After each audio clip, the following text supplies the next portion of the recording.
Oke, demikian mobil yang melakukan pemadatan jalan. Nampak jalan di sekitar Miru, Pango. Ini dia. Alhamdulillah jalannya sudah dikerjakan. Setelah sekian lama jalan ini memang berlubang. Ini dia penampakannya. Lagi pengerasan.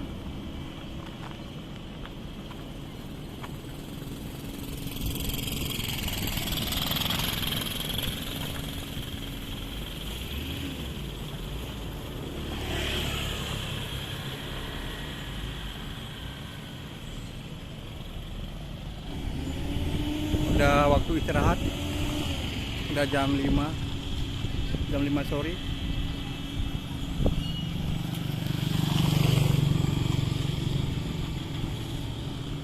Panjang jalan.